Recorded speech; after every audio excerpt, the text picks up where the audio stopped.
This week, severe weather is waking up again, and parts of the northern U.S. are going to face the potential for severe storms for the majority of this week, in fact.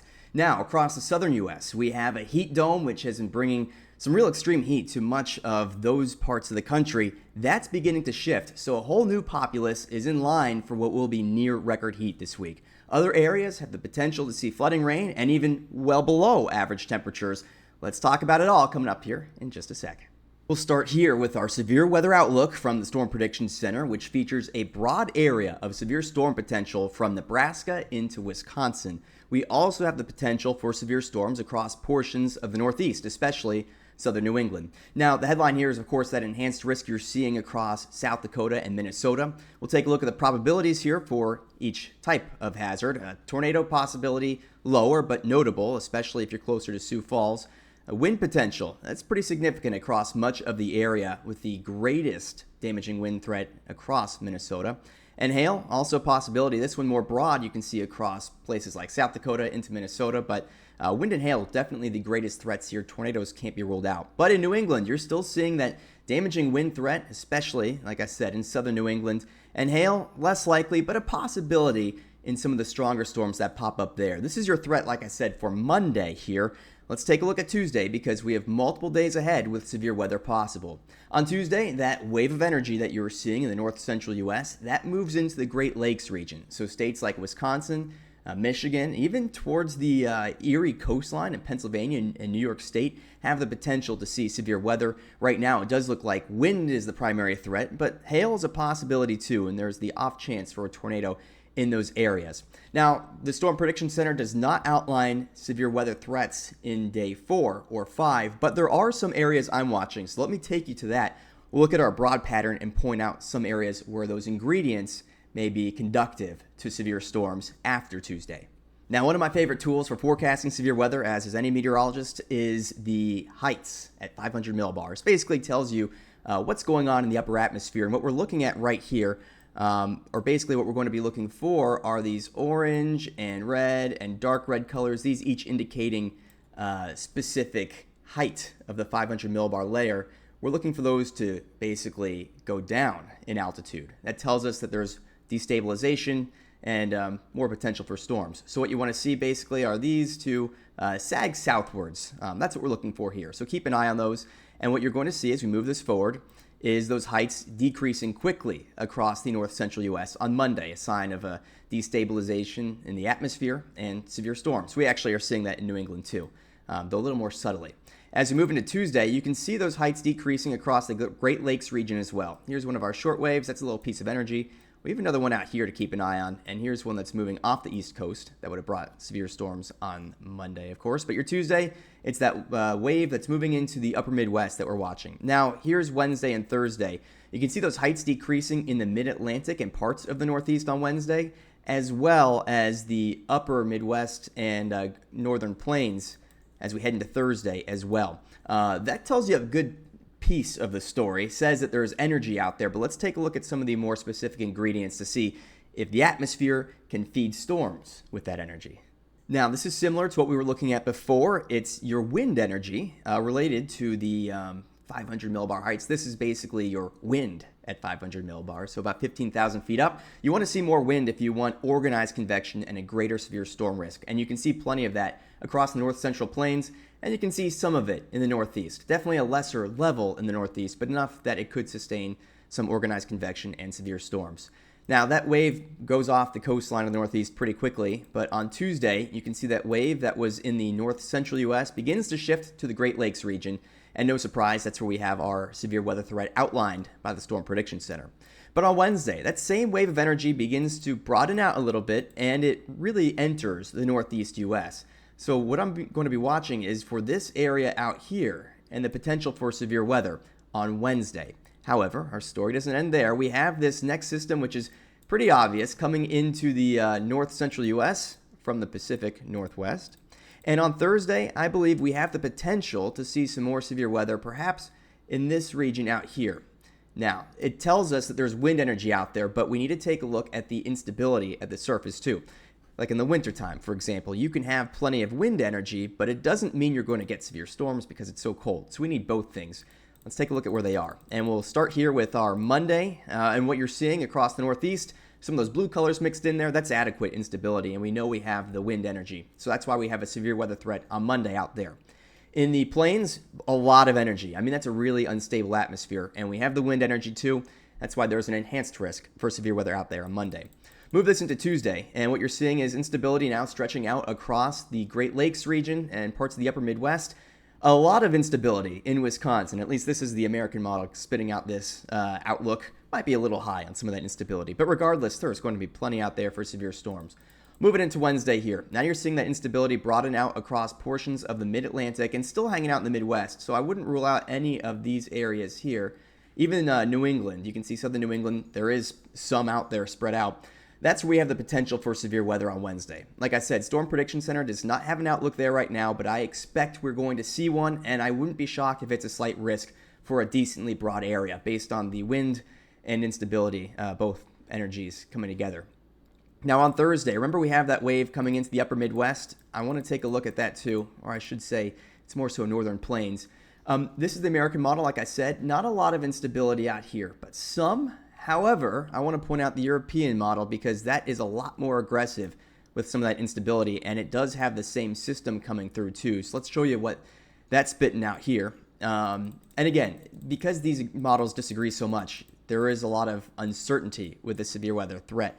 But what stands out to me, again, is that we do have plenty of energy for the potential of severe storms. It's just a matter of how quickly is that wind energy going to move east, because right now it looks like most of it's going to be in the plains region. But on Thursday, if that system can speed up a little bit and catch up to some of the instability, we could be talking about severe weather across the upper Midwest or northern plains. Now I'll show you Friday as well, and I'll say Friday there is still some energy for storms, but the thing is there's a lot less wind energy on Friday. So while there may be some instability, a lot of the country actually will be unstable. It looks more like a general thunderstorm risk or perhaps a very marginal severe weather threat. And that's the case heading into Saturday too. I'll take a quick look too at one of our machine learning probabilistic forecasts for severe weather. We'll take a look at that, what that's saying, as it gives you an idea of where there may be severe weather over the next week as well.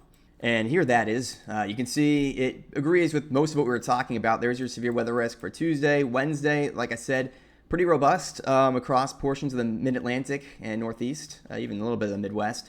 Thursday, this shifts a little farther south. So Thursday, East Coast, severe weather potential. I didn't mention that before, but that wind energy, it does stick around for a little longer. So I wouldn't be shocked on the East Coast if there is something on Thursday.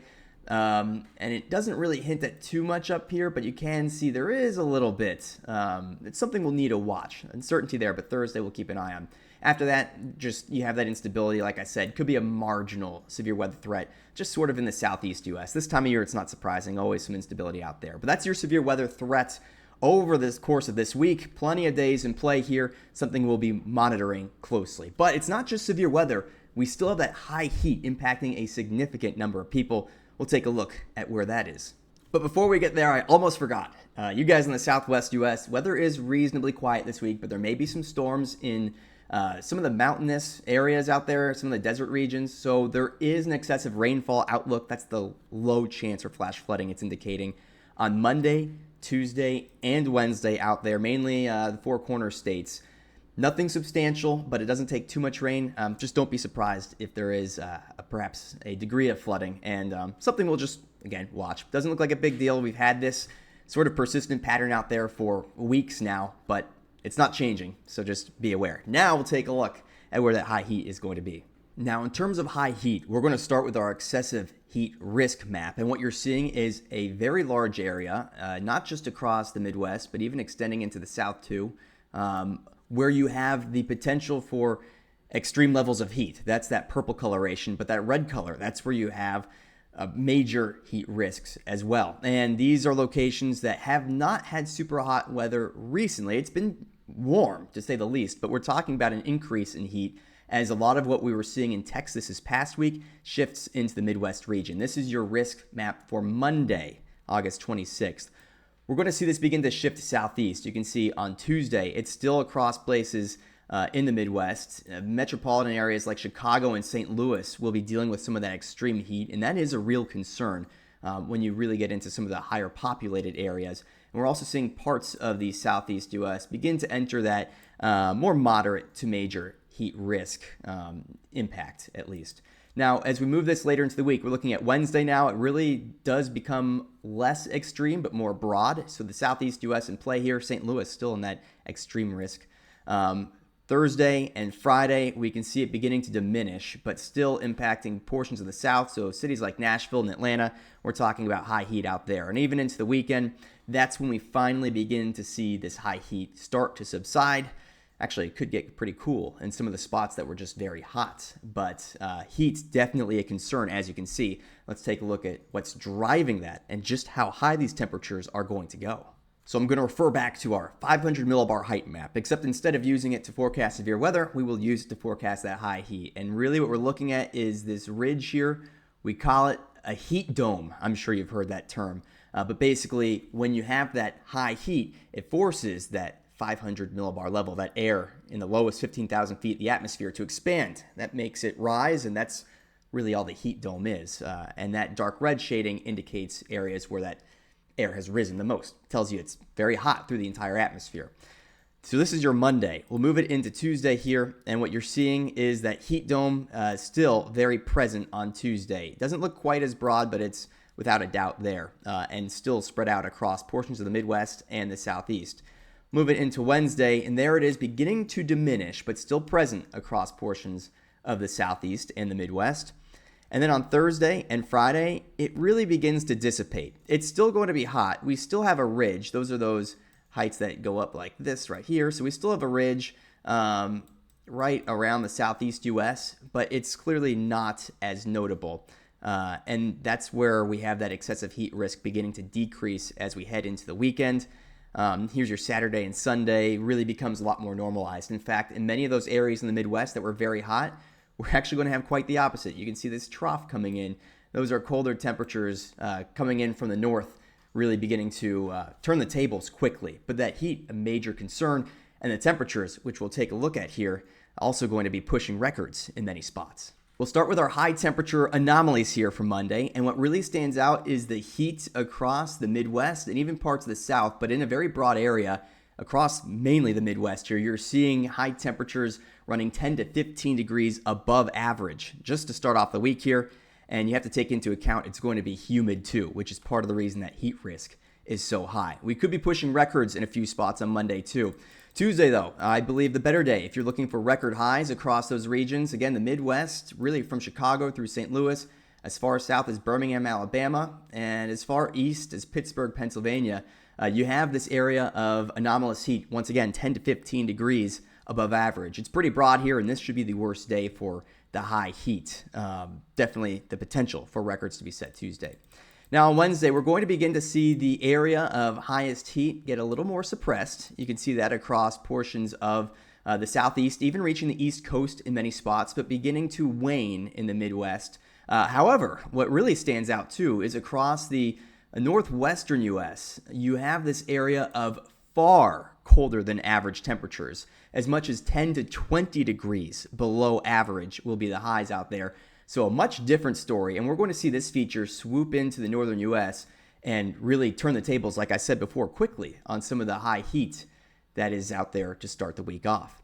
Now, moving this into your Thursday, there's your highest heat now centered across places like West Virginia, Kentucky, into Tennessee. Still areas that could be facing record highs that extends actually down into places like Atlanta, Georgia, too.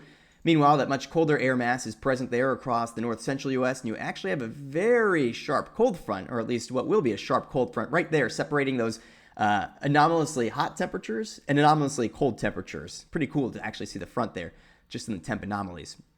Moving this into your Friday, there is your highest heat beginning to wane, still present. It depends on exactly where a warm front will set up, so I'm not sold that it will be quite as extreme as you're seeing here.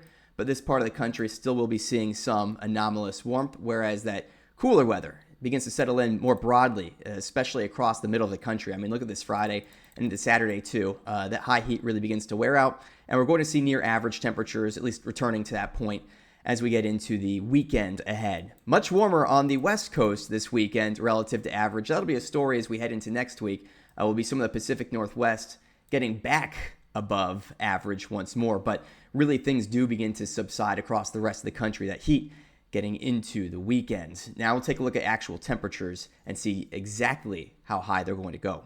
And here we are on Monday. You can see temperatures in a very broad area here, extending from basically Texas all the way up the East Coast to, as high as DC and as far north, even reaching southern Canada. In this area out here, we're going to have temperatures largely in the 90s and even low hundreds. That's a very broad area to see highs in the 90s, and especially considering that there will be humidity to go along that too. We'll move this forward, and as we head into Tuesday, you're seeing many of the same areas face high temperatures that are going to be in the 90s and even reaching 100 in a couple of spots out there for sure.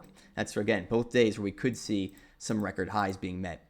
On Wednesday, still a very broad area, an expansive area in the 90s, though beginning to cool off in the far northern areas. It could still be pretty hot, though, as we look into the mid-Atlantic. Even parts of New England will be likely in the mid to upper 80s. Still, though, like I said, the highest heat going to be here, sort of on the borderline of the South and Midwest, but beginning to shift farther southeastward as we head through the week. Moving into Thursday here, these are your temperatures on Thursday. Highs in the 90s still across many of the same areas. That remains persistent. On Friday, you can see temperatures still in the 90s, but becoming more reasonable. We are looking at areas now that are more often in the 90s. You can see Texas up into Indiana and parts of the East Coast. Meanwhile, I want to point out, though, that as we look towards the north and west, a good chunk of the northern part of the country, we'll be seeing highs return to the 70s and could be low 70s in many cases out here. So that's where that cooler weather begins to spill into the region and certainly relieve some of the heat, add a very fall-like feel. May feel more like September in those areas. On Saturday, that heat really begins to subside. You can see that September-like air really beginning to settle into basically anything east of the Rockies and in the northern U.S. We'll be talking about much cooler weather, again, a fall-like taste for those areas. And as we round off the weekend here, looking at Sunday, there's the heat building back into the northwest, but the rest of the country here on the cool side of things. So a big change heading into the weekend. So you're going to get summer in many of those areas for the first 5 days of the week, and you'll get a little taste of fall towards the end. But that's the biggest story, is the storms, the heat, though I want to take a quick look at the tropics because it is getting towards the peak of what is expected to be an active season. Now, we won't spend too much time on the tropics here because you can see it for yourself. Tropical cyclone activity is not expected during the next 7 days. This season has been expected as a whole to be very active. So to see getting close to the peak of hurricane season, no activity, is very surprising. I'll say there is still a long runway. We're not done with hurricane season by any means.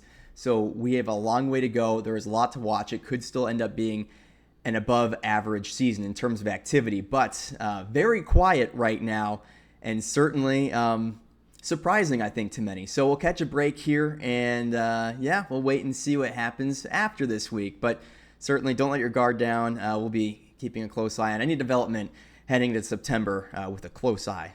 So with that, we'll wrap it up here. Hope you enjoyed. Hope you got something out of it. Of course, the storms, the heat, going to be big deals this week, so keep yourself safe. Remember to stay hydrated. Remember, think about where you're going to go if there's severe weather. Just, you got to have a safe place to go. Make sure you're thinking of that beforehand. But in the meantime, if you're in some areas that aren't going to be impacted by weather as significantly, enjoy the week. It's the last full week of summer, and I know as a summer lover myself, I am really going to miss it. Fall's really nice. I'm out here in New England. I'm excited to see the colors on the trees. You really can't beat that out here. But yeah, it's going to be sad to say goodbye to summer. Of course, college football season's right around the corner. Hockey season after that, which I'm excited for. And football season, of course. This time of year, things begin to shift more. We begin to see the weather really become a bit more volatile. And as a meteorologist, I'm excited to track that. But this week, storms and heat. Keep yourself safe, and we'll be back here next week, same time, same place, with the forecast for the week ahead. Have a safe and enjoyable week, everyone.